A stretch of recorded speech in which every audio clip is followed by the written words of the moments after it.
তো মুসা আলাইহিস সালামের মেজাজ কি নরম না গরম? খুব তাড়াতাড়ি রেগে যেতেন। এক এক নবীর এক এক অ্যাট্রিবিউটস ছিল, হ্যাঁ, এক এক বৈশিষ্ট্য ছিল। উনি অনেক রেগে যেতেন।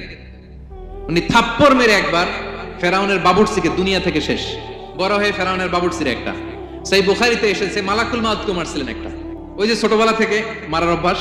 এরপরে মালাকুল মাউতকেও একটা। এর কারণ মালাকুল মাউত আবার মালাকুল মাউতের মতো আসেনি, মানুষের আকৃতিতে এসেছিল। তো পারমিশন না নিয়ে ঢুকছে। উনি ভাবছে এমনি মানুষ, কিরে পারমিশন নিলি না কেন? লাল পোকা, লাল পিঁপড়া কামড় দিছে, প্রচন্ড ব্যথা পাইতেছে আর ডলতেছে আর রেগে গেছে। রেগে তাকে দেখে দিকে লাল পিঁপড়ার বাসা, যে পা দিয়ে ডলে সবগুলোর মেরে ফেলছে। তো ঘটনাটা ছিল মুসা আলাইহিস সালাম আল্লাহকে জিজ্ঞেস করছিলেন এই ঘটনাটা আল্লাহ কেন ঘটাইছে। আল্লাহকে জিজ্ঞেস করছিলেন, আল্লাহ আযাব যখন কোন এলাকায় পাঠান তখন তো শুধু জালিমরাই মরে না, ভালো লোকগুলাও তো মারা যায়।